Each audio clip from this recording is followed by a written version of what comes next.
Okay. So the discussion on the form of government that we started with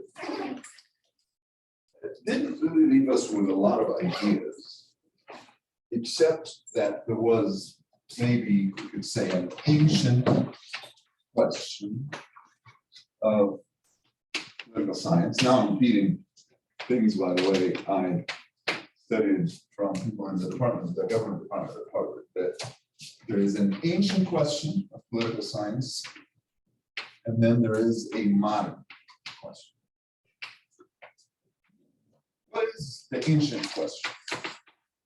What is the right regime? Right? What is the moral, the better, the correct regime? And we have these 5 options from Plato on. Plato said one thing, Aristotle's interested in something else.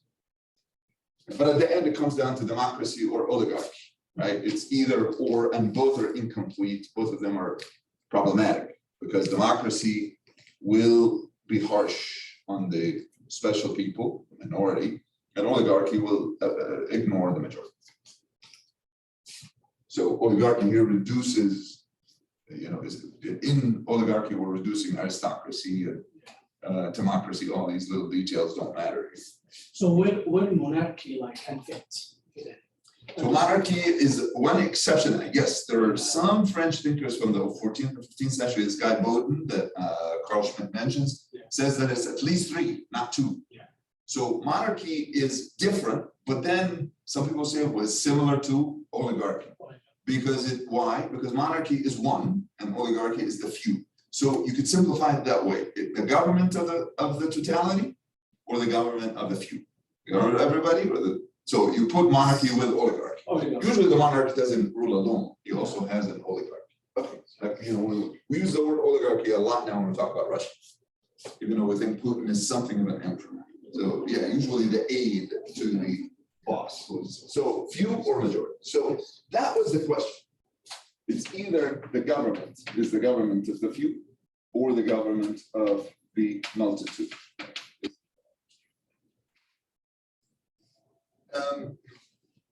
Is it a hard question?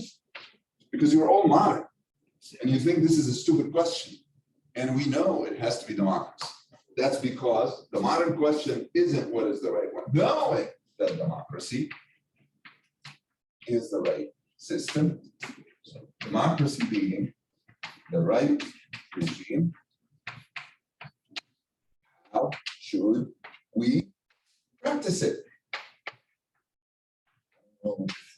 Actually, this is a very ingenious and simple way to summarize political science, which is, I thought these Harvard people were really smart, because it's true. When we study parties, when you study whether we have institutions or not, checks and balances, this is presumed that democracy is the right one.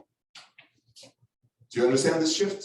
Let's again go back. Go back to Ibn Rushd, was our first guest on the first week. Yeah. He says, okay, I'm just going to summarize. And then, of course, turns out he's doing more than summary. But the summary is, here are 5 regimes. There is an assumption this guy who lived in Greece a long time ago assumes that one morphs into the other.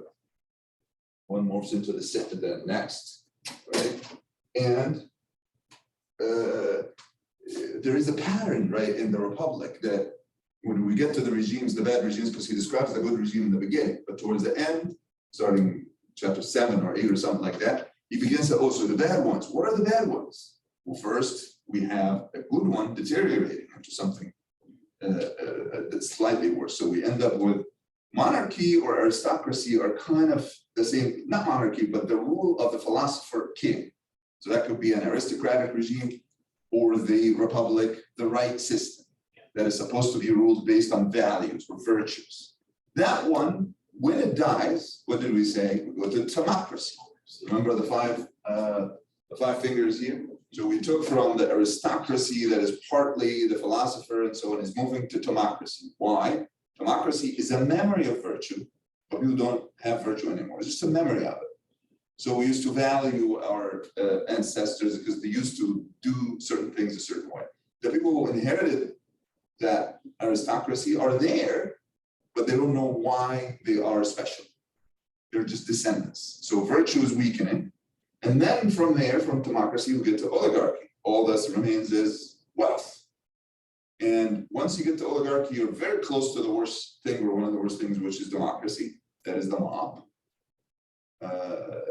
And that, tyranny, right? Tyranny. And then tyranny leads to, what is it? Democracy leads to tyranny, right? Tyranny has to result from because the mob can't control themselves. So one dictator will calm himself. Okay. So see, I'm not even interested so much in this because what remains really is what I started with, which is it a government of the few or the government of the multitude? But modern political science doesn't consider aristocracy, doesn't consider democracy. That's like history of government. Even if they like value like Aristotelian ideas of like political science. So Harvey Mansfield used to say that Aristotle was very close to democracy. He said actually they're equal. That democracy and oligarchy are equally problematic. One of them is wrong, but where this one is bad, the other one has the advantage. His wife, that he had this wife who was a student actually of his that wrote a very fantastic book on Aristotle, Delta, forgot her last name. And after she died, he was just very interested. She had cancer. He was very interested in explaining her views. And it's basically, yes, there are moments where the guy, for example, is very stupid and harsh on women. He's not interested in that equality, that idea. But sometimes he seems to be actually interested in them being equal. In fact, some people say that Plato even is interested also in that equality. It's never the same. It's not the modern idea that we can just have men and women go out and work. Because they work depending on their status, depending on their family. Of course, women work always. But what women? Everybody. That's a new idea. Because then you have to have a slave group to take care of the kids. Right? Men and women work. Okay. So when you get to modern political science, you get to that idea of democracy. That's not my subject. I'm interested in Islam and government. But I'm interested in the implication of the reduction of all the political science to searching of how we write a commentary on democracy. Why? Because I think in the Islamic regime, in the Islamic idea, government and law are very connected. So if someone is going to take me there, democracy means what? It just doesn't mean that the people rule, people also make the laws. It's just a balance. They suppose they have a power of governance. That's the beginning of the conversation. But then who makes the laws? If there is no philosopher king and the oligarchs don't dictate, the people have to make the law. Yes, but they need some advice from experts. They have power. They could overrule the experts, right? I mean, so the representatives in a democracy are the ones who make the law. Yeah. So, do you have my book, by the way, or did you forget? Yes, I have it here. Yeah, because I have to return that. Okay, so we're not very far off the starting point. Thank you, and thank you to Wilson. We'll just recall it, so I have to. She asked you for the Zoom link. Right, well, we are on it. It's the same Zoom link that's in the group. So she's struggling to get to this? Yeah, I think she just didn't know this. Send it to I don't have WhatsApp here, so send it to her by WhatsApp. It's the same Zoom link that is actually in the group. Just remind her to go back. If she didn't delete what's in the group, there's only one link. Use that. So yes, Anas, stay with me. If democracy is just a way to end the conversation, and then at the end, what? We can take the law from custom. We can take the law from also experts. There's a rule of experts that we call it democratic, because of course the people are not going to study the issues. Well, then we're not really truly democratic. I mean, the democracy is supposed to be about electing our representatives. Why can't the representatives be experts? We elect doctors and lawyers, and they make the laws. Who makes the laws? Experts? I'm not sure, but You have to be, because that's the question. Who makes the laws? I think custom is importance. In reality, yes, but that's not the theory. In reality, religion is even there in the democratic system. It shouldn't be. It should be that the people, there is a conflict that is supposed to be a legitimate conflict, supposed to be a good fight, because you represent your district, I represent my district. Yes, they occasionally concede that it's not just going to be public opinion. Occasionally we'll say, for example, tell the people, if all people agree that we shouldn't worry about the vaccination, that will be overruled. People will be overruled occasionally. Why are they overruled? Because sometimes the people just need help, need the expert. That shouldn't happen. That's anti-democratic. You recognize that? Also institutions that say, the Supreme Court, for example, that says, well, that's not a legislation issue. This is a principle issue. There's a constitutional right. There's a basic human right here. Now, of course, I know that this is quarreled against. I'm not saying that the American system is clean, but the idea of democracy should go there, which means that the law is made, yes, it will unfortunately turn out that there is no serious difference between any democratic regime today and any non-democratic regime in terms of the variety of sources they draw. Sometimes the rhetoric that's supposed to be democratic is used in a deceptive way. So we get everybody to say, let's invade Iraq. And it's not really people's opinion, because there's a lot of lying. And they have access to the media, and other people don't have access to that. All that happens in a democratic system. But the pure idea of democracy is that people are supposed to be represented by certain individuals. And these are lawmakers. The science of law, it doesn't disappear, but it becomes secondary to lawmaking. What is the science of law? The science of law is practiced usually by a very small number of people who are something of an oligarchy themselves, right? The jurists, you could say the madhab people were just an oligarchy. Some of them came, of course, from low-level people, low-level families, but eventually they have too much power.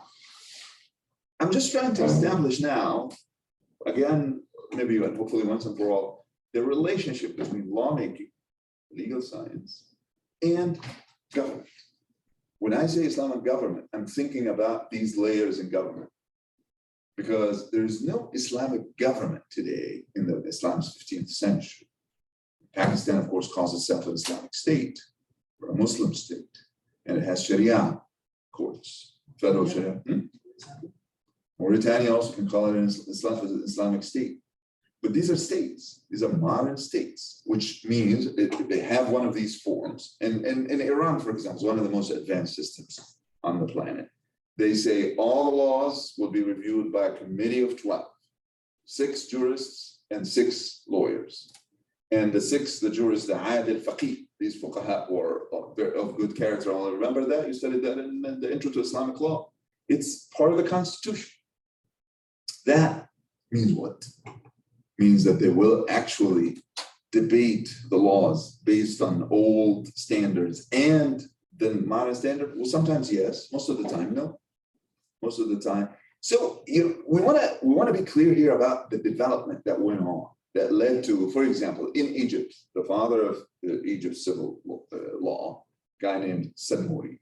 Senhouri says, well, lawmaking is complicated. It begins with the social science. I need somebody to survey the population. If I want to make a law, for example, about orphanages, how many orphanages should I allow or give license to? Maybe I'll restrict the number. Orphanages are institutions that take care of orphans, so people with no parents. Or if I want to deal with a certain crime, like the crime discussion that we had last week, what was my weakness? I was told, you don't have numbers. So the first step in lawmaking is the numbers, Senhouri says. You need these people to survey the society. So if I say, for example, that, let's say, I'm wondering whether to do capital punishment or life without parole. I look in the past and see what worked in the population. Who's going to do that? That's a question of fact. So the people will survey the society and say, well, capital punishment tends to be to produce more deterrence, or in fact, the opposite. long-term, long sentence terms are the ones that make the difference. How do you know that? You're describing a certain society. So lawmaking can begin with this very scientific, social scientific number question. Okay. And then after that, you make the law. Who's going to make the law? One of two things. Either we think the elected representatives are actually technical enough. They can have a committee, language committee that writes the laws, and then they debate it and so on. Or that there is still a legal science, in which case I bring the equivalent of our old jurists. Okay, so you're clear now, there is no escaping the same categories. If I am opening political science, back to the ancient question, then I wouldn't concede that conclusion. Democracy is the right way. Russia doesn't concede that. Okay, China doesn't concede that. This is also a Western thing, that modern political science accepts that we've thought about this for 2,000 years and this is the conclusion. What would the Russians do? Well, they're okay, well, it seems like we agree through all these idiotic, stupid international organizations that we have to have a certain form for democracy. Okay, we'll agree with that. In fact, actually, our population expects this to an extent. So we'll put the form, but then there's some other practice. And sometimes it's really just the Machiavellian guy who believes that the fortune favors the risk takers. Fortune favors the brave. That's the Machiavelli lesson. So it's complicated. Political practice, legal practice, political science, legal science are always complicated. I'm just trying to capture some kind of essence. So then if I want to understand my regime, want to understand my system, and I want to move you, of course, to a very important philosophical question, which is what happens when your tradition is lost? What happens when you don't believe in your tradition anymore? Because that's exactly the condition. And this is why I wrote that book about now 11 years ago, The Fatigue of Sharia. That was, of course, I'm using it differently now because I can see that there are implications to this question of who makes the law. So Muslim jurists ask this question, who makes the law? Can you read these 4 questions? You can read them off of your screen if this screen is too far. Go to Gaucho and the book that's in the reading on Gaucho's face, Anas. So on Gaucho, Fatigue of the Sharia. And then in chapter 2,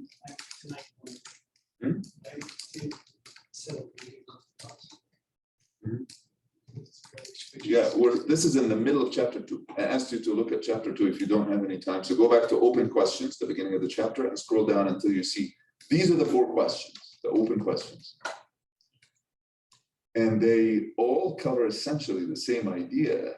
Because if you are done with your madhab, now of course if the madhab is successful and going on and so on happening, there's no reason to ask these questions. But what is the first question? It says, what if we have no prophet at all, no religion, no law? Can reason, unaided by revelation, make the law? You see that first question?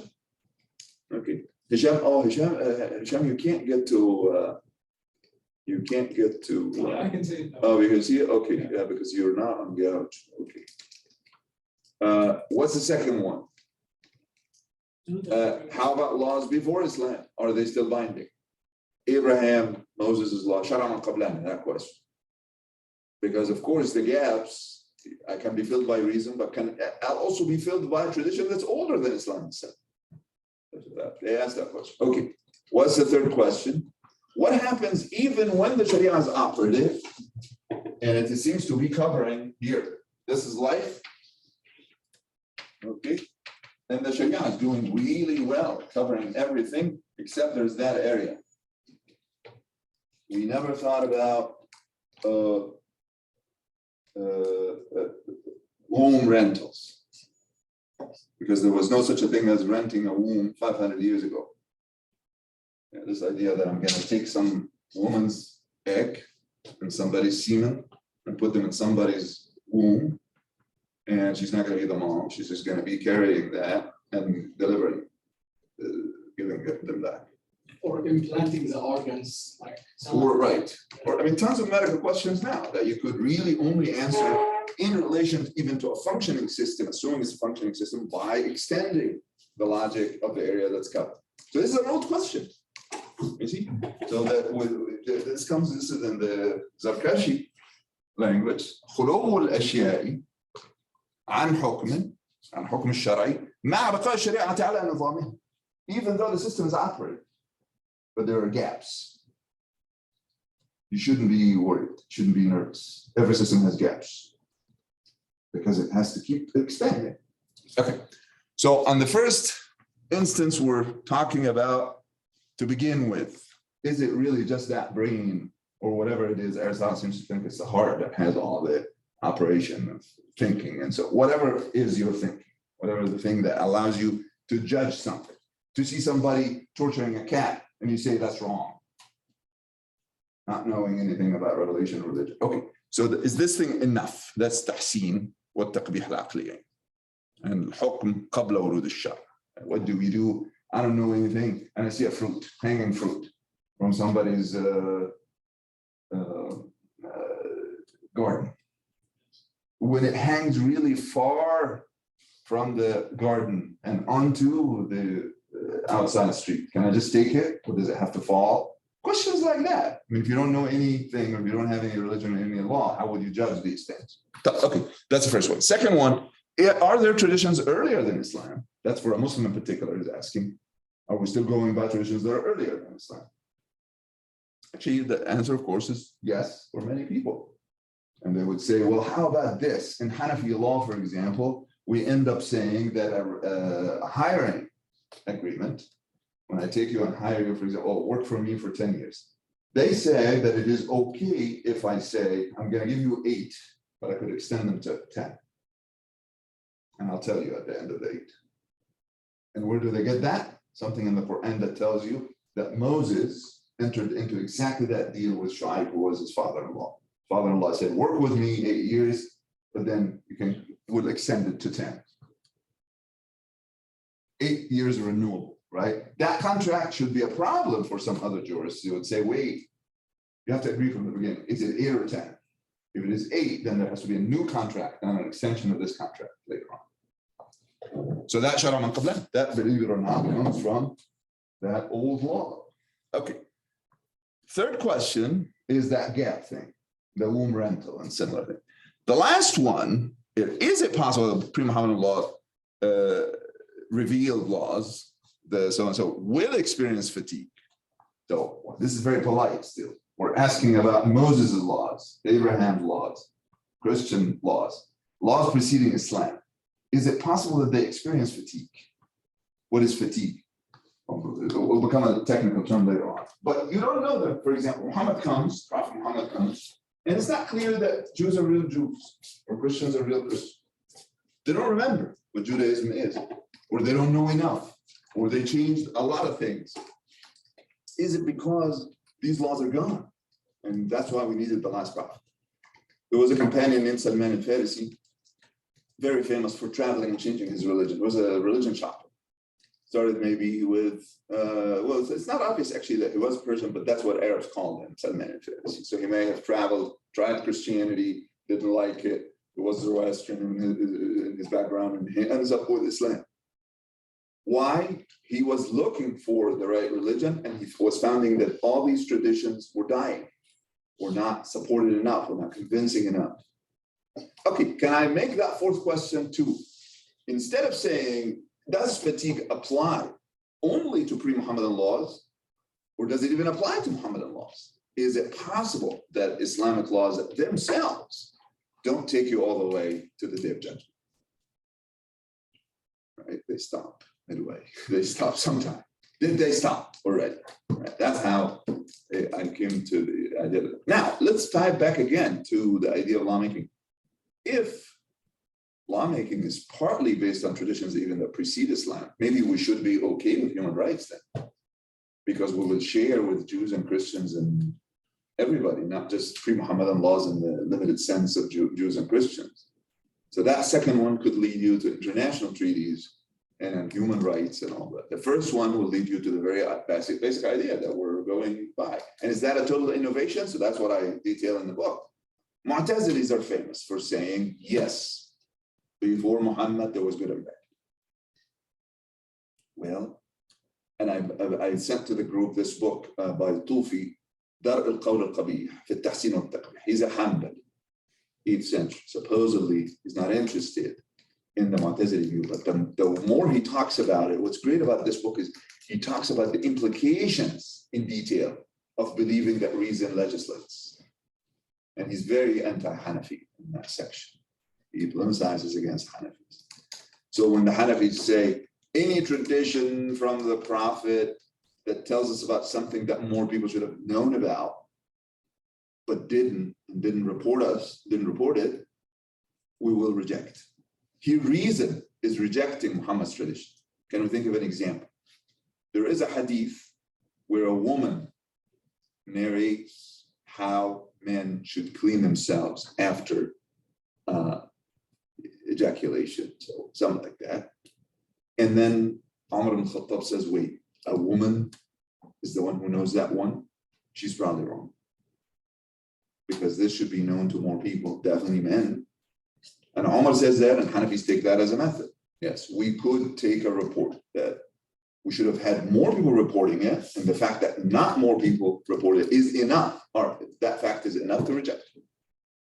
That's reason. So Tufi does that kind of thing, that he attacks Hanafis in particular whenever they're making stuff up or rejecting tradition. How about the implications of Tahsin al-Taqbih in theological matters too? That there are implications there. So this question, this idea that the idea that the Mu'tazilis had that in fact, yeah, reason does make laws. Let me actually survey you first. That all clarifies and cleans up the whole discussion. So if we begin to take responsibility for the question, you will understand the Mu'tazili view and the Ash'ari view and the Hanbali view. If you never take responsibility for the question, it'll all look weird. So let's go around the table. Who would like to start? Doesn't have to be in a certain order. Let me start with, okay, wait. So start like responding to the question. Is there a Mu'tazili cell in you? Or maybe multiple cells? Does reason make laws and should, in fact, make laws? Okay, so I mean, Mu'tazili, yeah, their opinions make sense because. No, I want your view up. Okay, I want your view. So do you operate on the assumption that reason makes laws that are binding to us morally? Actually, no, because I believe that there are people of Fatra, like people during the, like between prophets and when Allah. The memory of a certain revelation is lost and before a new one is told to teach, Yeah. that's the Fatra. The Fatra is the people who are kind of fell between the cracks, Yeah. where the prophet before them was too old and they didn't have good information and the new one hasn't come yet. So these people, you will allow them to legislate by reason or not? So those people, I think they will not be judged by Allah or asked like if they do good deed or not. But I think like the people of Fatra, yeah, we will, like of course they will have a sense of, yeah, their reason will be the only judgment at that time. So you agree that you Yes. agree as long as there's no memory of a functioning revelation. Yes. How about now? Do you see that people expect, you live in a society, even if you go back to your society that you grew up in, do you see that people expect to go by Muslim morality? But for now it is complicated because we still have this memory of Sharia. So we don't lose it yet. We didn't lose it yet. So we still have this, like we have this connection to the Sharia. Do you ever think that you're operating on your own reason and no guidance at all from revelation today in Islam's 15th century? Do you ever feel that way at all? Or you feel like there's always good information and enough that you're essentially modifying some Islamic principle when you live your life? I feel like sometimes no, every time I feel like I have something to go back to it. Like there's a reference. Right. Yeah, you never really got in that situation of loss. Okay, so that's the answer. So that means if you sympathize with the Mu'tazilis, you're really just giving them the benefit of the doubt for people who are on an island or just in the wrong time or something like that. Yeah. Okay, Mimyang, you understand the question, and maybe it will be hard to, but you know enough now about Islamic law to know what it would look like if you begin with Islamic law. Yeah, I have a different view, like when we were talking about the human that thing before, I think, yeah, just, I definitely think like, it just can't really be, I don't know, like, if it's, okay, I kind of have a hard time like framing this. Can you repeat the question? Yeah, so the question is not clear yet. Okay, so assume that you are a Muslim for the purposes of this question, not because every Muslim is a scholar. Muslims don't know much about Islam. But if they go to the mosque and get enough information and so on, they have some memory. And so, let's say it's a normal time. There were always bad times. Do you think any of these people would have to use reason either because of the third question that there's a gap in the system or not? Then apply that to yourself if you were one of them. So, I mean, of course, the question is given to Mu'tazilis. Mu'tazilis are Muslim theologians. So they are in a position that I'm not in, that you're not in, none of us is in. But if we agree with them, it should become clear. What if I say I agree with them? I think that Mu'tazilas are right, number one, in terms of understanding human history, that there are moments, both in history and geography, where human beings don't have a memory of any divine revelation. And they should be able to judge based on reason, because that intellect that's stuck in your head is not for nothing. It's there to help you to think. And even after the revelation, it becomes important. Not just that, they say that if the laws didn't make sense, if God's laws didn't make sense, we would never be able to know that they're God's laws. So you see, they're testing God by reason. That this is a level of reverence for reason. I'll tell you one of the Mu'tazilis' arguments. This comes up in Tufian here, disagrees with it. He says, wait, you tell me God owns us, therefore he can make any laws and reason can't decide anything. Why are we sure that God didn't send false prophets just to screw with us? The Mu'tazilis are asking, this is a real question. The reason we think that God didn't do that is because we think by our reason that he couldn't do that, because we think that God is reasonable, God is benevolent.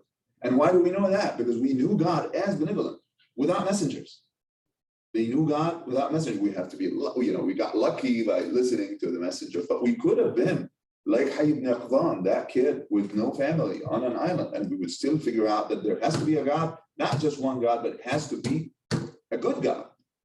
Therefore, there can't be, the messengers are not liars. The messengers that we believed in are not liars. You know that question? This is a very modern question. Can God be evil? After the Holocaust, people were asking that question. Is it possible that God is really just trapping these believers and that the real smart person has to reject God?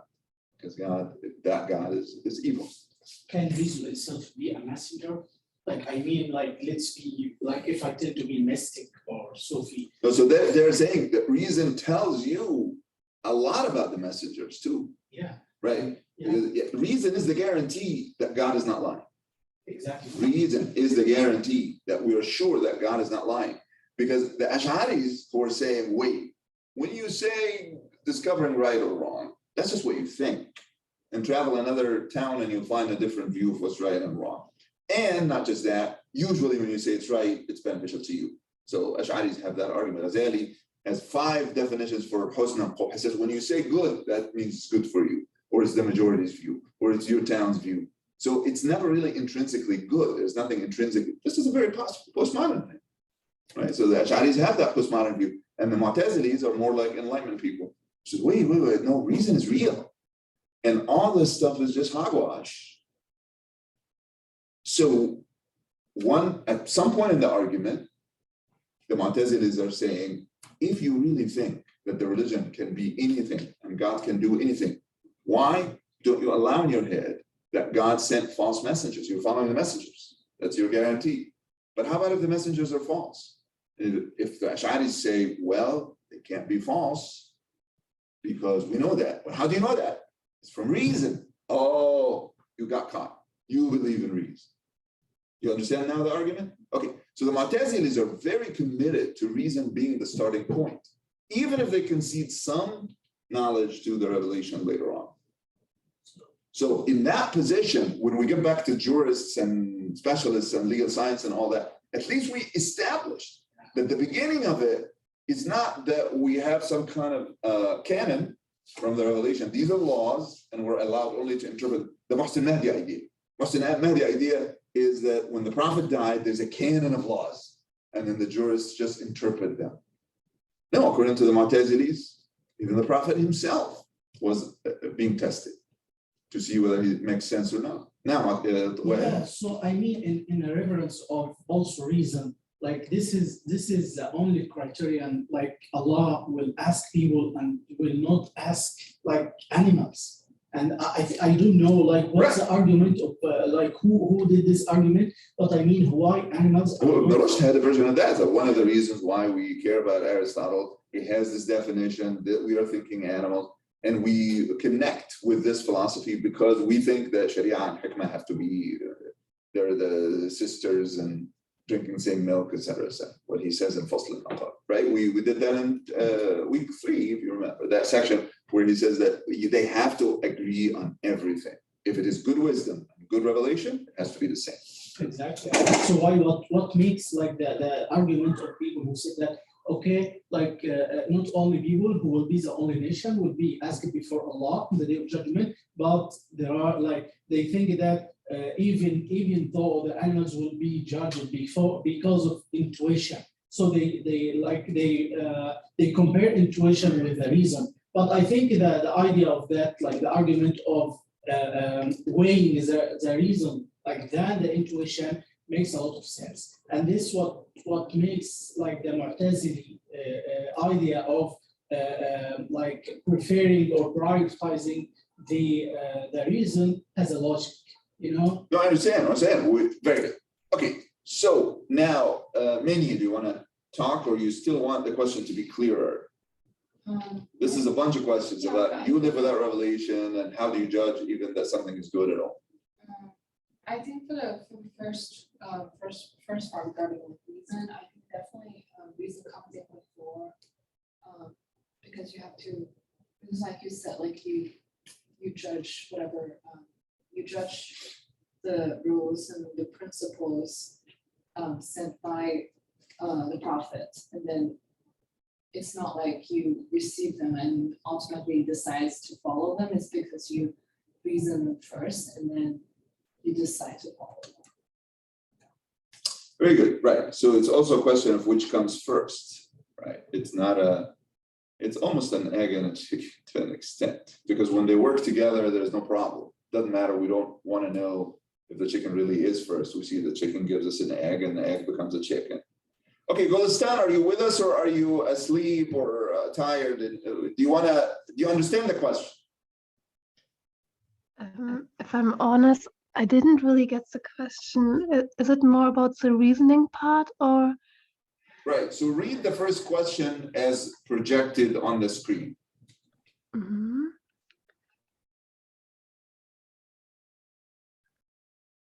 Just from your computer, you're on the computer, you can see, is reason unaided?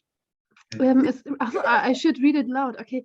Yeah. Is reason unaided by revelation capable of arriving at binding answers to moral and religious questions? Do you understand the question, or do you need more clarification for the question? We've tried to clarification. With the reasoning, it is meant that we use our own way to thinking without the revelation, all right? Right. So imagine your mind shorn of all the knowledge that you learned about Islam from your family and your studies. And can you imagine that reason getting it right at all? Or would that reason, would that intellect say that torturing a cat is okay? I don't know if it will be like not in this example, but I think generally we can do it. I'm not so negative when it comes to reasoning, especially when it comes to topics like you said before, we don't even had during the times of the Prophet sallallahu alaihi wasallam. So I think if everything else is really set up in the human being, and the human being has like the knowledge about the Islamic law, etc., then I think reasoning could be a way to answer moral or religious questions. Very good. So you have a little bit of sympathy for the Mu'tazili view even though, of course, they're asking us to do something very hard. And it was hard for everybody who debated this question for centuries. Because, for example, one of the arguments from the Ash'ari side too was, well, when you say, even if I didn't have a revelation, I would know that torturing a cat is not okay. They would say, well, you can't prove that because the revelation is here already. You can't really do this. The hypothesis in the question is ridiculous. It cannot really be performed. Every moment after the Muhammadan revelation is a moment of marriage between reason and revelation, which means that the Mu'tazilis are really indulging in a theoretical question. But can we do that today? I'll tell you, actually, we could have done it too in the time when the Hanafis had the idea of the abodes. When you leave the Islam abode and you go to an abode that says that usury is a good idea, not just a good idea, it's stupid to refrain from usury because that would slow down the market. Isn't that what people believe today? Understand? I think they believe that is usually is good for the market, right? Right, and without not just good, it's necessary. Like if anybody's talking about the prohibition of usury, they say, what does that mean? You want a loan without interest? Well, that doesn't motivate the market. Like, yeah, sure. Like right now in our case, they will say like they wouldn't believe it probably, even though there are some scientific like So that's a test. economists. So are you sure that they're wrong? Are you sure that the people who say that usury is good are wrong? I believe in it. I believe that it is wrong, but I can understand their perspective, even though I know it's completely wrong. Because So how do you know that it is wrong? Is this a judgment from revelation, from religion or reason? Is this at all dependent on your understanding? either, because even like the religion told us that it is wrong. Okay, it's something we believe in, but even if we look at our situation right now, it is not.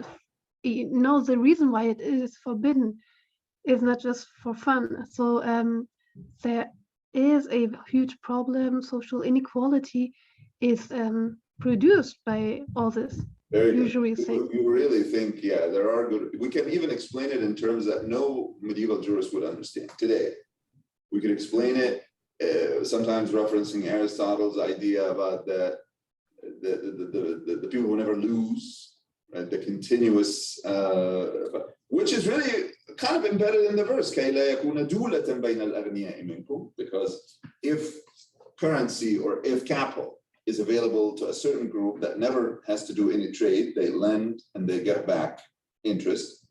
That's usury. That's what Aristotle thinks is bad, and that's what the Quran says is bad. So we have a reason, we have an idea from our minds, from our brains, that says that even though the capitalist markets are going fast and they're producing a lot of value, they're doing more harm than good, we think, right? If you really agree with that, I'll come back to you, Hisham, so I want you to reflect on this particular one. But what I'm saying here is there is a moment where you can get out of the moment of the Mu'tazilis and Ash'aris got stuck because they're saying, well, we're agreeing or disagreeing, but at the end, most of the results are the same because they're both Muslim.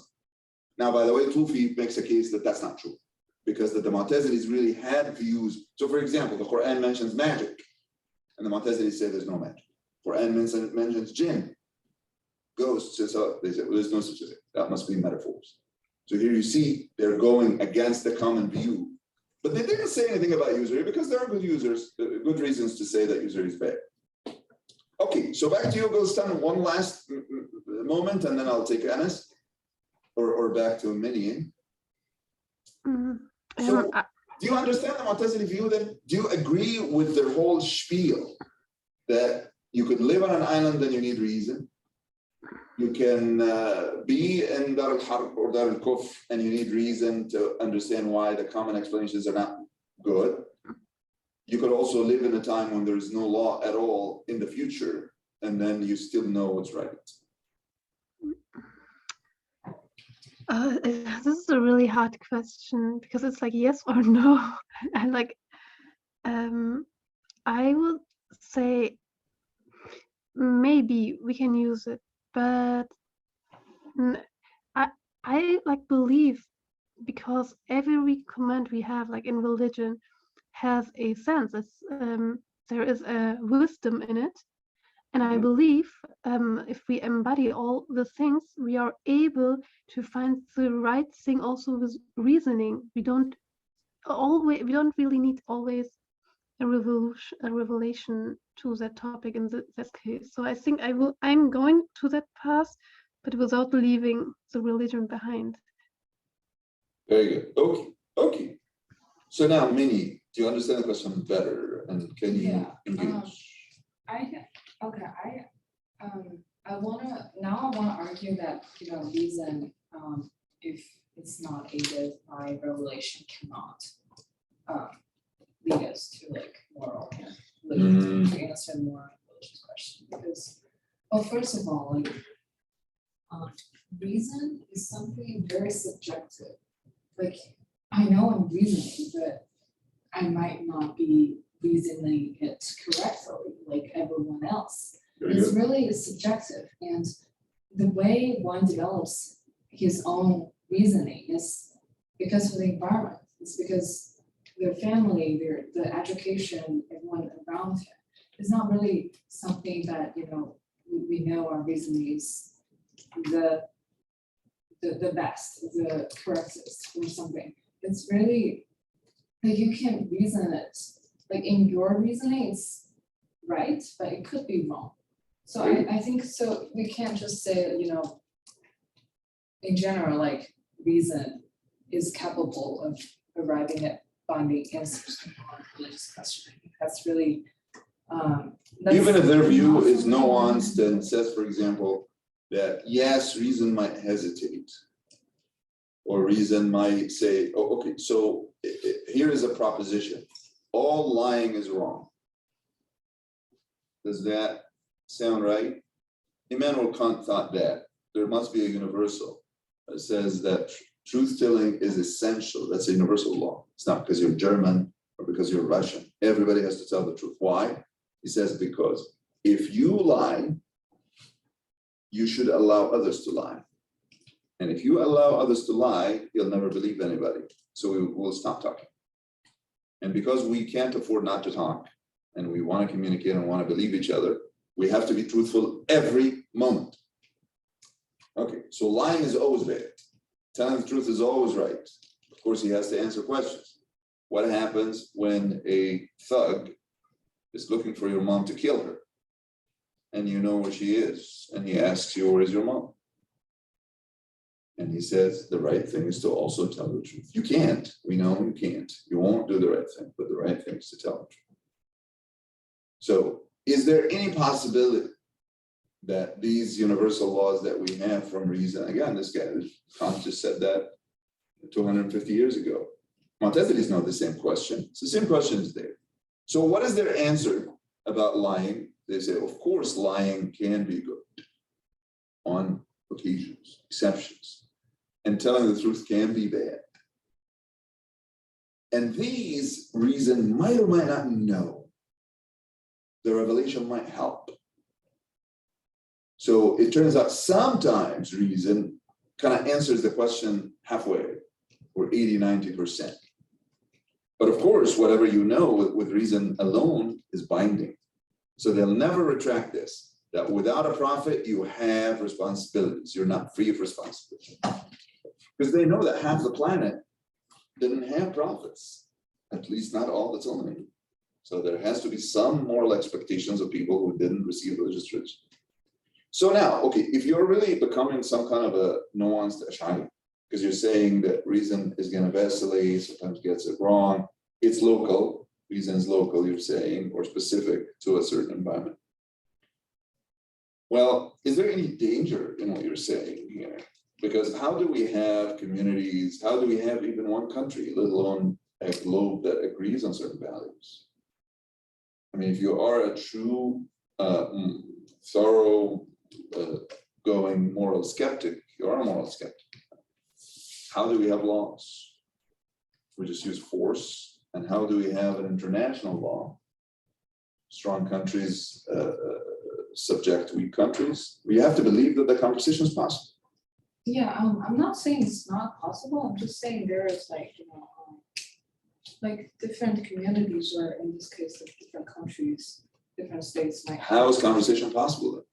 How does the Chinese talk to the American? They're not the same community. Yeah, because they avoid certain, certain conflicts. And reasons. So the things they talk about at least are universal. Mm, So sometimes reason is universal. You're just restricting it. yes. Yeah. Can you give me examples where reason operates? Forget about where it doesn't. Where reason operates. Yeah, universally and globally, and will be convincing to a Russian and a Chinese and an American.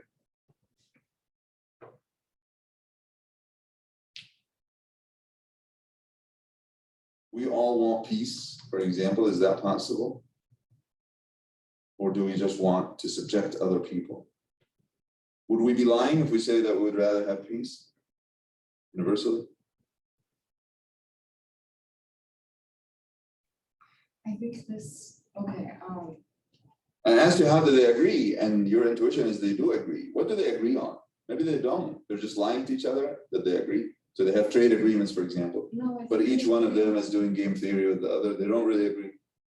Well, okay, so to that specific question, my stance is that, I stand with the power theory.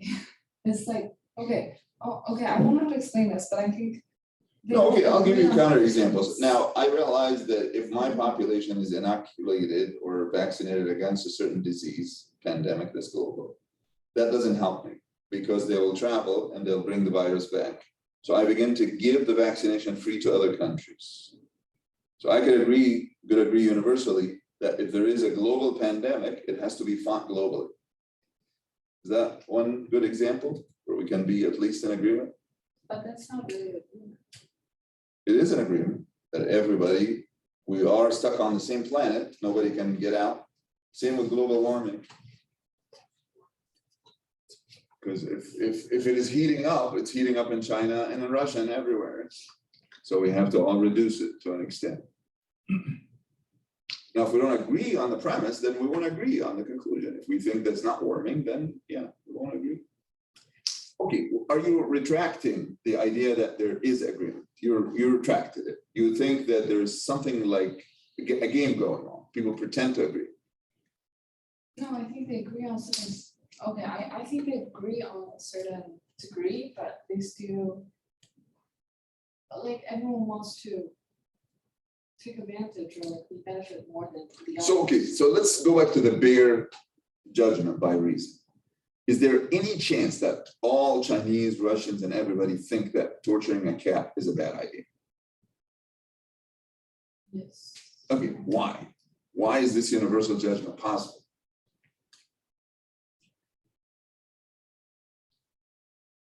Aristotle thinks it's in the nature of the animal. It's a thinking animal. And it reasons. Now, it could, Revenge. revenge, meaning,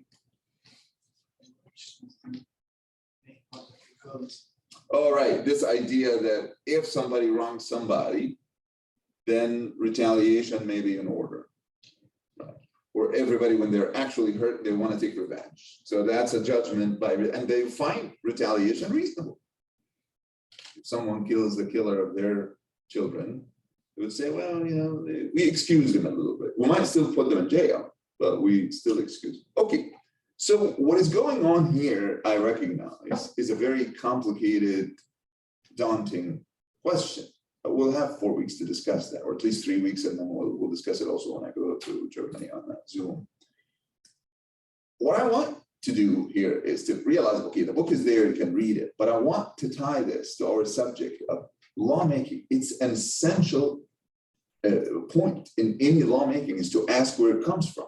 We all conceded that when people say it's democracy, which means that whatever people bring up to the table, whatever people bring to the table, however they, wherever it comes from, could come from religion, could come from their habits, could come from the fact that, somebody doesn't like vegetable oil. It could be any reason that's coming to the legislation. The legislation comes only from the people and comes only from the representatives based on a certain process. So I am a lawmaker in America by virtue of being a citizen, but that doesn't mean that I can walk into Congress and give them proposals. And it's not because they're experts in law, they're not, they're just representatives. They can hire experts, we agreed, yes, things get complicated, they get data all the time. They want to get data all the time.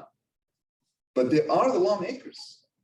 And then we have weird institutions like the Supreme Court, which is not democratic, but it's kind of forgiven because it's a check on democracy. Okay, so the legal science and the lawmaking process is very intrinsic to the nature of government. And if in that first principle, the idea that a Muslim philosopher or jurist or theologian thinks that the law naturally comes from reason, even before revelation. It judges the revelation to be good or bad revelation. That will come in handy in democratic age, right? So this is a basic principle. Anybody else, Hisham? We'll keep asking the same questions. This is just a way to start. So what are your thoughts now about the authority of reason? I want to build on what you said about how we acquire our reasoning skills. Basically, it's a means for individual to understand our sensory information in our environment, and then we conceptualize those abstractions right in our head. So it depends on where we grow up, how we grow up, that shapes our worldview, our reasoning faculty. And I do believe that without a divine law, canon, revelation, humans would be overcome by their basest desires, passions, and that would cloud their reasoning faculty. An example that comes to mind is people were bearing their daughters in Jahiliyyah. And they were reasonable folks. They were Interestingly, that comes in the Mu'tazili discussion too, right. because when the Mu'tazili say that reasonable people get to the same conclusions, the Ash'ari said, well, the Arabs used to fight and used to be very proud of killing other tribes, even though they're reasonable people. They didn't mention that, but then the people are proud to do awful things. Right. Reasonable people are proud to do awful things. So that means reason can't be that sovereign that you're talking about. Exactly. Very good, very good. So, okay, so this is a skeptical group. You'll see, of course, there's a cost to every view. So if you take the Ash'ari view, there is a cost. Like at least the first cost is, well, you almost didn't answer the question in a way when you say, well, it's only God that tells. Well, how about people who don't believe in God? What can they do? Well, the Ash'aris might say, well, for all I know, they can go and F themselves. But that's not an answer. Because if it is a universal science, you have to imagine situations where people disagree with you. Yeah, I think that's part of why I'm thinking of reason. Well, initially, I think reason by itself can,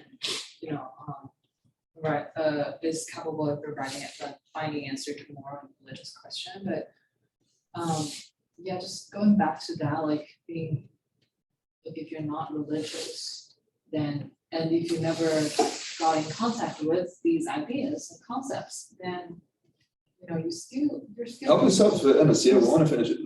like you're still a reasonable person, and I don't think you'll be any different from everyone else, just in terms of like living in this world. Like it's only on specific religious issues, like alcohol. Well, okay, so I'm getting a retraction again. There are universals. It's just as long as you don't touch certain issues. Which circle is bigger in your mind? Where people agree or where people are too subjective to agree? You see, this goes back to like the question you're asking about peace. Like I agree that everyone internally wants peace, but at the same time, they might want different kinds of peace. Like I might want, I might want to conquer and then I get peace. Like my peace is built on I obtain more territory or something. So it's like. So we're left with questions like animal torture. Like, for example, okay, is it possible for us to raise the question of polygamy today with people's sensibilities today and get to an agreement that polygamy is wrong. That if a man can take 4 wives, a woman should be able to take 4 husbands. And that we get Muslims and non-Muslims, everybody agreeing eventually that polygamy is a bad idea. Is it possible? Well, we know, in Africa, they have these families that are really based on polygamy. We can't live otherwise because they need the labor and so on. So you can't really have that. And also because they want multiple kids and they want kids fast. Then what? Then there are areas in Tunisia where if you take a second wife, you're going to pay a fine. So the law will help. Okay, Minnie? No, I don't think they necessarily will agree on these kind of things. Like it's really, like I really think that people, there are people who pretend to be agreeing to these concepts in order to get into the community, get into the society, but like I can say that in China, there are still men believing that, polygamy is good because it shows the man's power and stuff like that. It's not really, but are they gonna say it like what's the word, like? Anonymously. Not anonymous. Yeah, so, are they going to They're say not it? gonna say it in public, right? Yeah. Like, otherwise it's gonna be. Yeah, are they going Yeah. to say it, right? Just and take responsibility for it? No, they won't, because they'd rather say it anonymously. Very good. So, okay. Now, the second question, honestly, is the least interesting of these ones, but I still bring it the issue of memory before the last revelation. But I'll tell you, actually, now, it's not a thought I had when I was writing the book. When you think about the pre-modern legacy, how much of the pre-modern legacy is allowed to live with us today? Again, on a universal level. Culturally, it could be. Right, yeah, in certain areas where it doesn't touch everybody, maybe it's good for tourism. But when a Muslim jurist or a Muslim theologian, philosopher, jurist asks that question about the memory of revelations before Muhammad, before the Prophet, 200 or 300 years into Islam, where the memory is really weak. Okay, so when Jews are disagreeing even in Muhammad's time about what the law is. So in Baghdad, 300 years later, they're disagreeing significantly. There are Karaites and there are Rabbinites, and there are people in Iraq and people in Jerusalem. When Shar'a Man Qablana comes in Usul al-Fiqh, one of the answers to it is, which one? Like if we say, let's follow the Abrahamic laws, here are people who follow Abrahamic laws or Mosaic laws, and they say that they're very different. So you want me to stop studying what I'm studying, to go study their laws, to know who's right among their disagreement. So one of the reasons to reject the disagreement, this is a very modern view. In modern times, if we're not talking about tourism, we're not talking about the cultural antiques or whatever. And I say, well, maybe there's wisdom in Turkish society or in Chinese society from pre-modern age. Well, what are people going to say? That's cute. Okay. So Muslims are facing that same question. What do we say about Jewish law that's still surviving? That's cute. No, actually, Hanafis, of course, use some of it, but very little. Okay, Anas, what do you have in mind? Before that, I want to say something about the previous question. Last thing, polygamy is polygamy Okay. is not good for men. Polygamy is good for only rich people.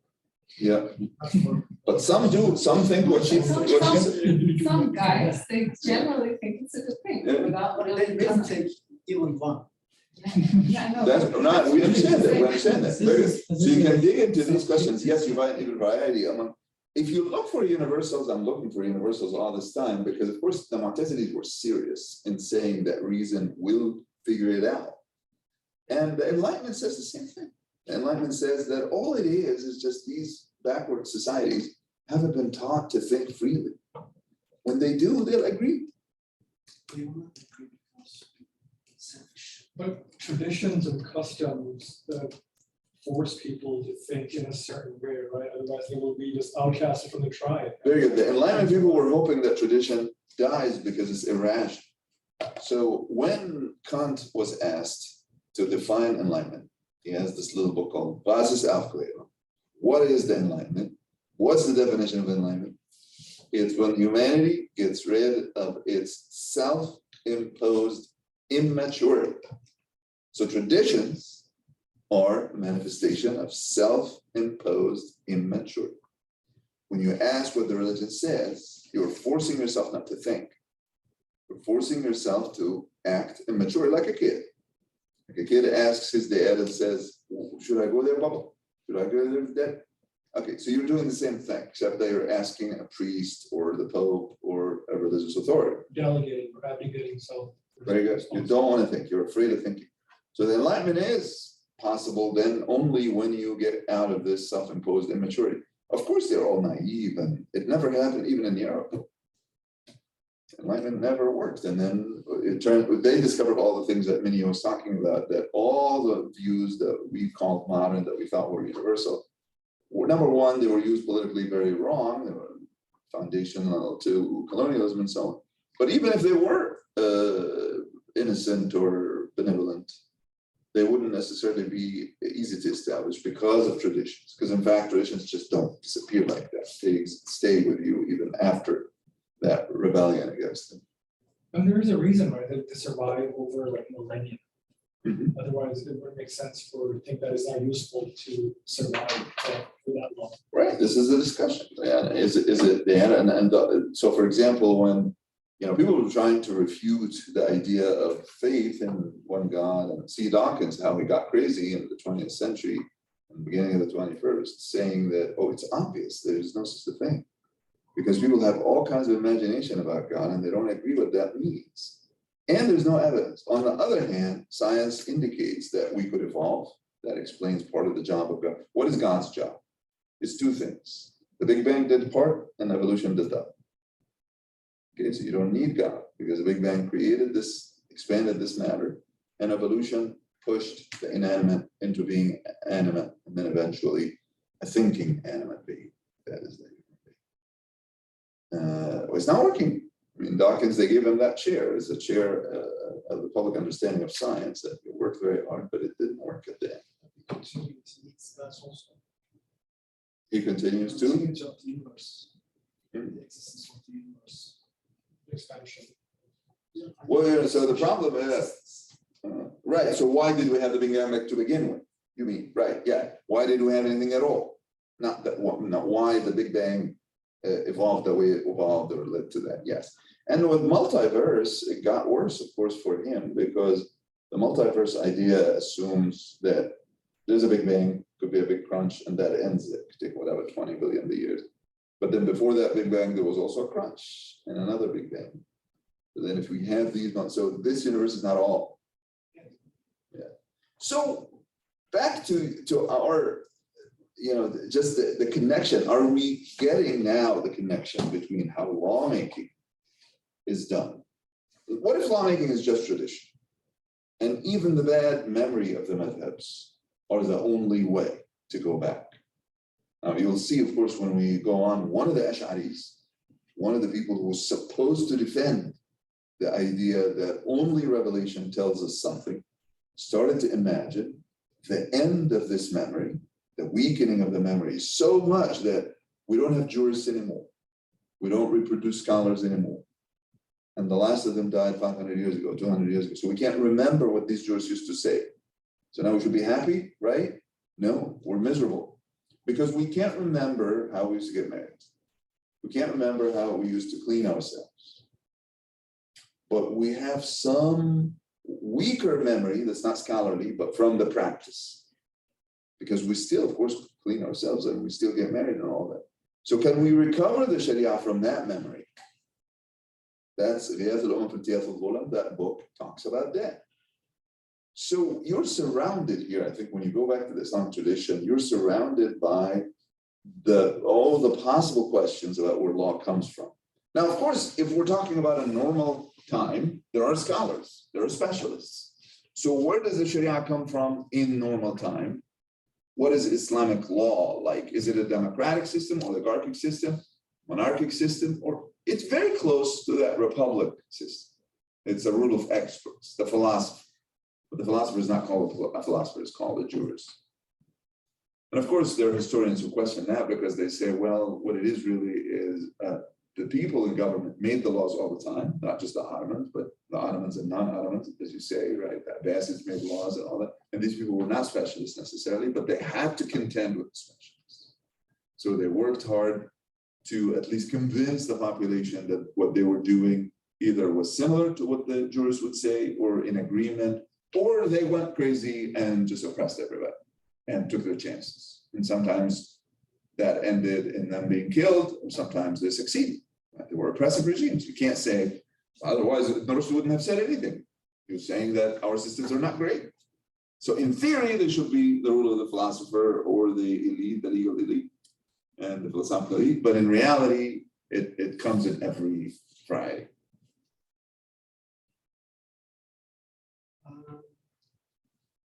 Before that, I wondered if we accept the common mind can answer the questions. Mhm. Do we accept the universal common mind that exists? Or Exist in modern time. not only modern time, pre-modern time, or the time of the prophets. Mhm. Especially, for example, can we say the reason is a source of revolution or revolutionary interpretation? Jurists, their interpretation can also transfer reason. Right. So I mean, that Mu'tazili view, it becomes more useful when we, then of course we have these gaps, at least in the third question, there's an acknowledgement of the gaps. That occasionally, while Sharia is functioning, occasionally you have this khulub. Is it possible that the law is silent? It's there around and all, but it is silent. It didn't answer certain questions. How can I say? Silent is possible, but reason can be common reason, Right. private reason. And maybe common reason could be revolution in the end of last speaker of the community.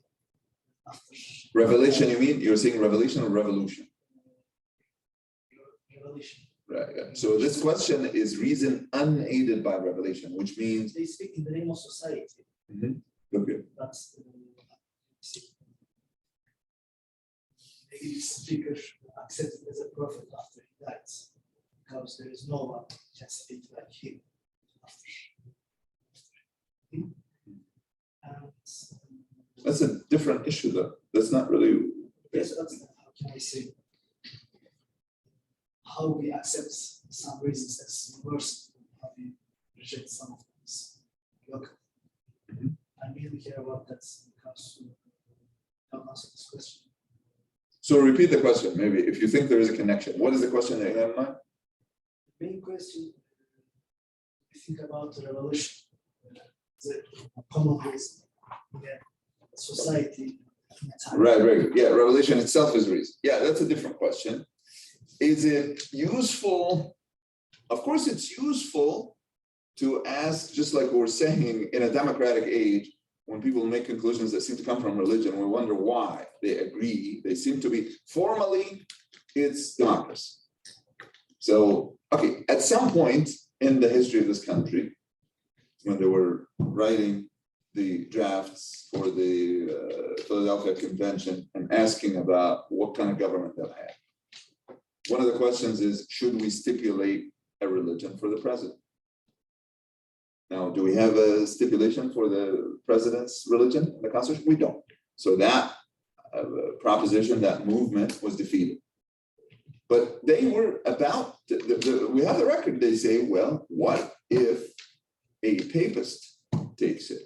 And what if a Mohammedan takes it? So they wanted to stipulate that it be essentially a Protestant. Because a Catholic is not trusted, and a Muslim, of course, is not trusted. And the Mohammedan was more of a hypothesis, really unlikely hypothesis. And so at some point, at least Obama, his father was a Muslim, though he didn't really grow up a Muslim. So it's not totally out of the question. So they all could agree to make the president Christian, even though the country has the First Amendment, which says that we shouldn't, connect these two dots of religion and politics. So your question is, when revelation is functioning underlying what we call free reason, because reason is not really free. Reason is, habituated to think a certain way. So I actually don't think, look, all the Ash'aris who kept saying Mu'tazilas are stupid to raise that question. In fact, eventually, the Ash'aris had to concede that that question is very important and has applications. And they had to distinguish their position from the Mu'tazili position, because they agree that reason does reach conclusions.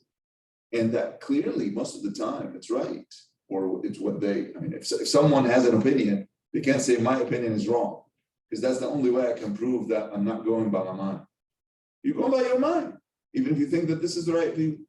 So what can Ash'aris insist on in the issue of whether reason can give us morally binding views?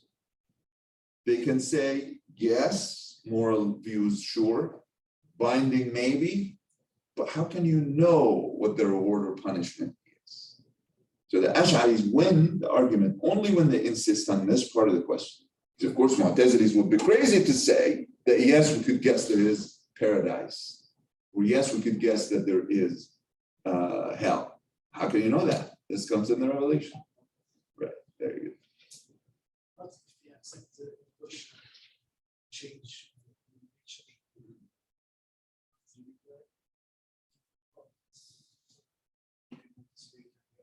Right, I mean, but knowing, not imagining. And again, why do you imagine it?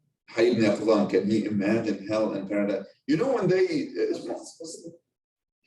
but yeah, but possible is different from the reason coming up with it alone. Yes, but the reason came from the possibility also. No, that's not true. It's only after Revelation mentioned it. There is no evidence that before the Revelation, a guy just walking said, yes, there is heaven and there's hell. There's no such a thing. We don't have evidence about that. Right, but you need to establish that you could do it before Revelation. But I mean, for these philosophers, Mhm. revolution is a part of human thinking. Mhm.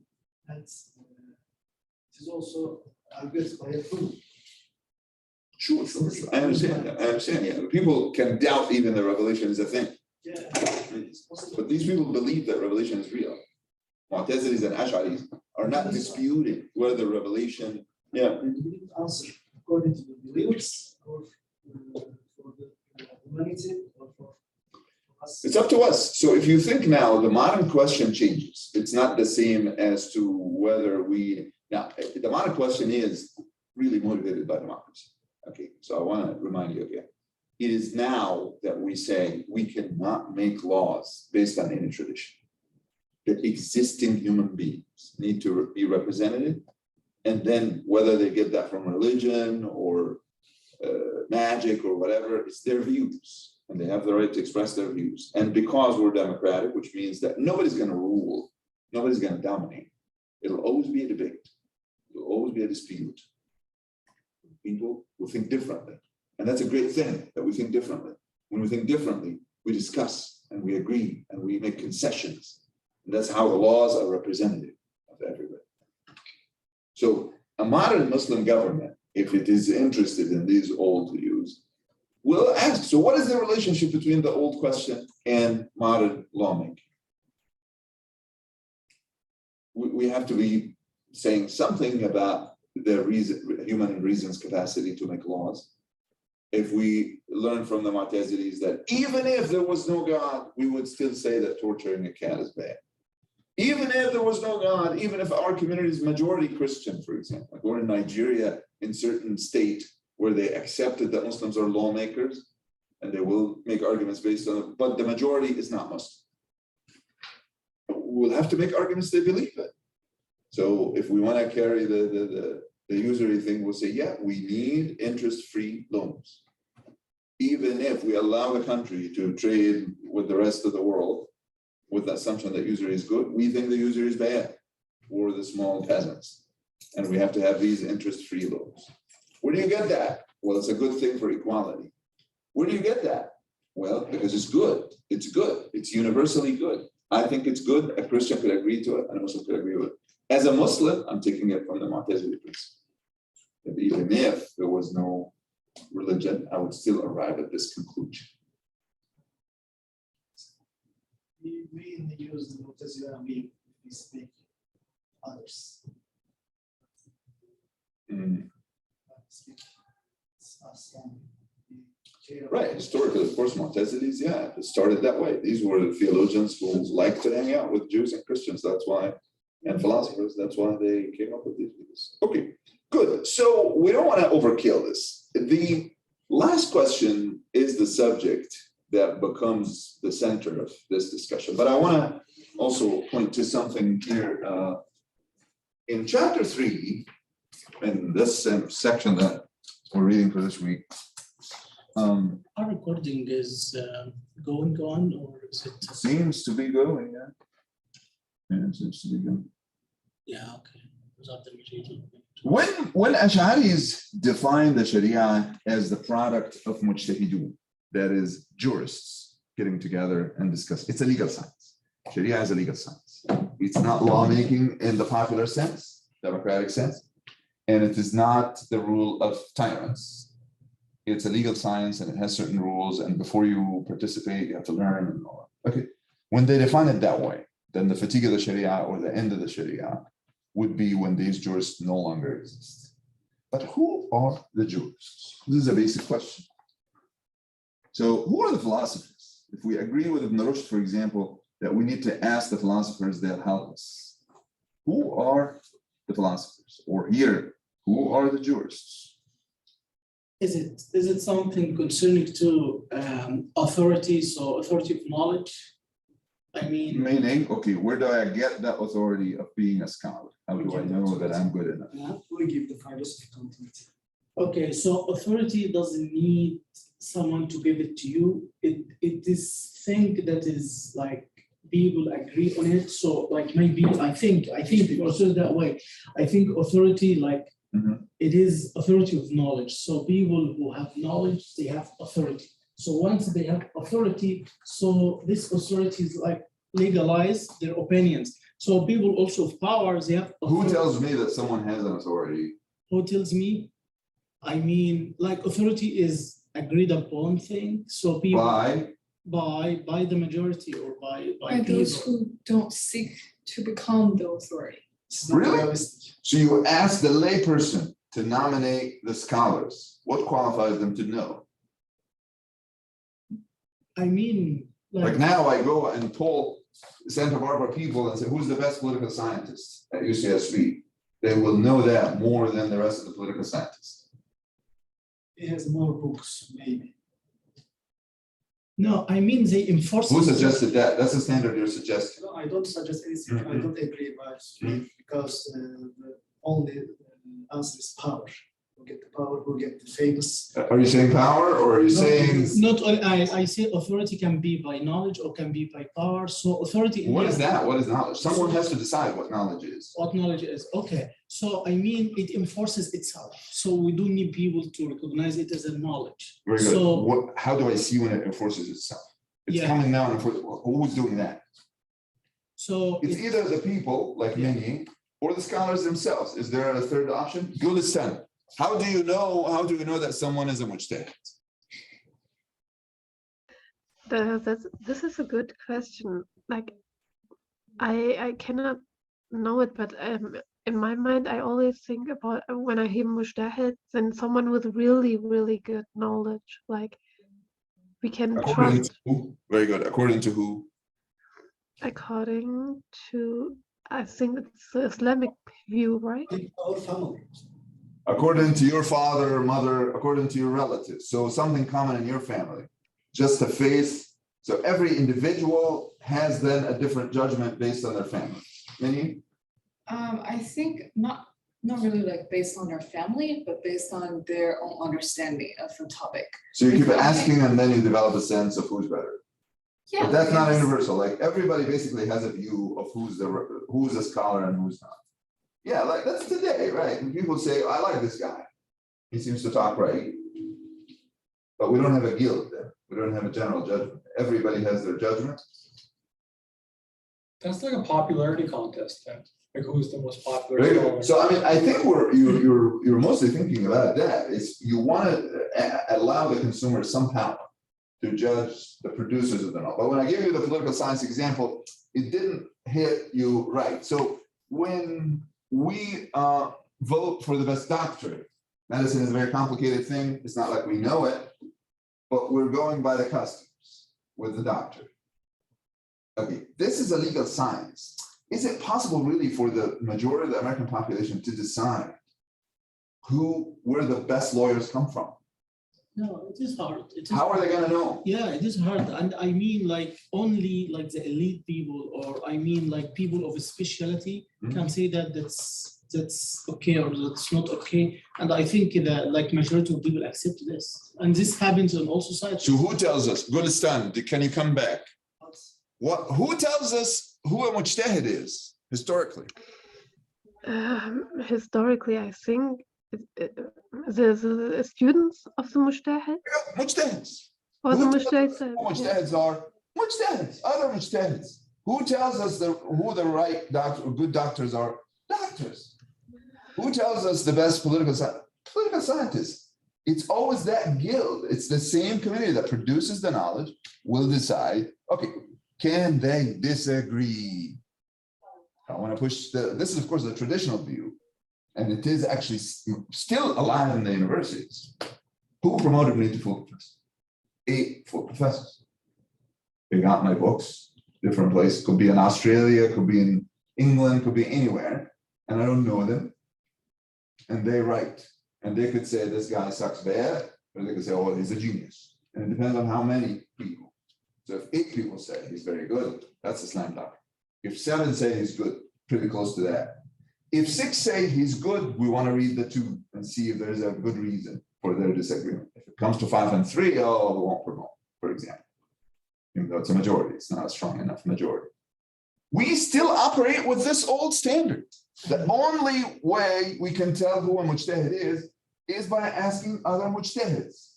And in your popularity or customer kind of review opinion, I mean, it's decent what you're doing. It's reasonable. It's just different. It's a very different approach.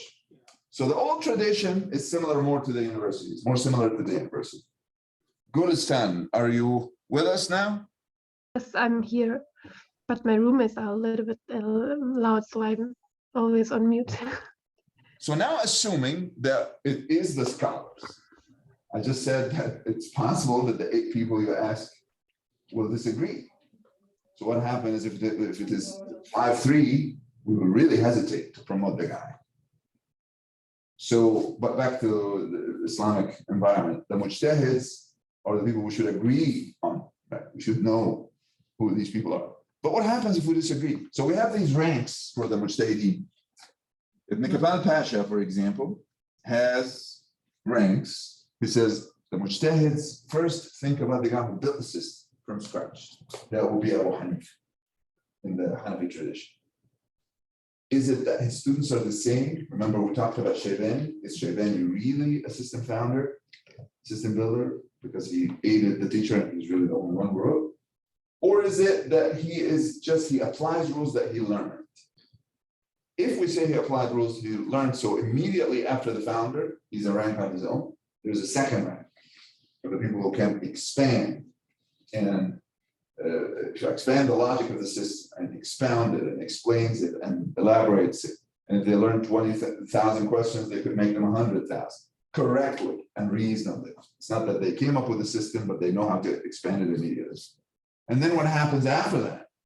Centuries later, people are studying from books. Some people know all the books. They understand them really deeply. They can still expand, but they also know how the old decisions were made. In their context, this is a jurist and a legal historian at the same time, keep doing amazing work here. So what you notice is the ranks keep going down. Time is against you. Time is not in your side. If you get later in the system, you're just a follower. And then at the end, the ranks keep going down. And then Muti'i, that was Ibn Kamal Pasha, famous Ibn Kamal Pasha, who lived during the time when the Ottomans took Egypt and Damascus. He was famous. He went to Cairo and Sultan Salim took it over. And he also has important books in Usul Fiqh and so on. Then Muhammad Bakhit al-Muti'i Sheikh Azhar was right, Sheikh Azhar in the beginning of the 20th century, look and said, Ibn Kamal Pasha makes a lot of mistakes. He has these people sometimes who are really, really weak and he puts them high up in the ranking. And the reason is because he doesn't know the books. He just takes famous books and their authors, he put them very high because everybody follows them. So it's something like, okay, if I tell you, you know Milton Friedman, Chicago school, famous guy, got the Nobel Prize in economics. A lot of liberals will say quack, a real quack. Why? Because they don't like his views. And maybe a quack, actually, he's a conservative. He believes that you can't keep taxing people. Rich people usually are the ones who move the economy very hard. And you have to be, I mean, it's hard to summarize his views, but he always makes fun of the liberal ideas, sharing and trickle down economics, you know, that, well, there is a version of trickle down economics that's very conservative. That is, if the rich people have a lot of money, they will build more and there will be, salaries will go up and so on, because they are the employers, they're the engine of the economy. But who is I to say that Milton Friedman doesn't deserve the Nobel Prize? Well, what if I'm an economist actually, and I get a PhD from Columbia, Chicago? So then I guess all Chicago people are quacks. That could happen. That's what's happening here. Muti'i is saying that Ibn Kamal Pasha, his sense of the mujtahid is wrong. Again, as I said, because books that became famous and commented on, that's not an indication that the author is very high in the rank. Okay, so Milton Friedman may have become so famous, but he's just wrong. Then you can negate their status. We are now talking about a religious legal science. So this is serious business. If we can't know the mujtahids, if we can't even trust the mujtahids to know other mujtahids, if it becomes bickering and personal disagreements, and you know, a guy with certain habits is doing, you know, is thinking, looking for people like him in the tradition, and a guy with other habits is looking for other people, or maybe it's nationalists too. This is a Turkish guy, this is an Egyptian guy, or whatever. So part of the problem with the Ash'aris saying that we have that guilt, it's still a modern problem. We still have that actually in modern university advancement and so on. People disagree, reasonable people disagree. We need a way to find within the disagreement a way to accept the mujtahids as mujtahid. So Muti'i, like, did he? So what did he suggest? Like to do, like mujtahids cannot vote for mujtahids? He said. No. He just has a different opinion. So he thinks the mutaakhirin are off. Okay. So in this treatise, it's a summary. It's a kind of an addendum to a summary to a treatise. In the treatise, he was talking about how we know the beginning of Ramadan and the Zakah and all these questions and whether science should change the laws. And then he said, well, you know, we'll find a lot of views in the last few centuries, and then we just shouldn't rely on them. And then he picks a fight with Ibn Kamal Pasha. Says the classification is wrong, and people don't really look. Muti'i believed that Hanafi law, like any legal system, similar to the Diyubandis, it has to go back to the Sunnah. That this idea of worshiping certain books is wrong. You have to. Hanafis are trying to interpret Muhammad's law, so it is the lawmaker is Muhammad, not Abu Hanifa, which means that every time there is a way to understand Hanafi law as a way to understand the Sunnah without a problem, we'll take it. But if there is a problem, we'll go with the Sunnah. So this is a whole orientation, I think. I mean, in my writings, and I say it's the last 500 years, really, from Ibn Hajar on. And Shafi'is were earlier in that return to the Sunnah thing. But this is responsible for Wahhabism, or responsible for Salafism. Anyway, Muti'i is not a Wahhabi, but he has, you know, this little tendency. So does that throw a wrench in the standard, the Ash'ari standard of saying that Sharia is the jurists? Particular Sharia is the laws of the jurists. The only way we know the Sharia is through the jurists. What if we don't know the jurists? Or what if you end up with this modern standard that you came up with, which is that it all is what the customer thinks? Well, I think it is a loss of it is loss of law for laws. It's loss of? Oh, okay. It's so if we if we lose the jurists, we eventually will lose Sharia. Yeah, well, that's what the Ash'ari say, because they don't believe in this unaided reason, the reason unaided by revelation.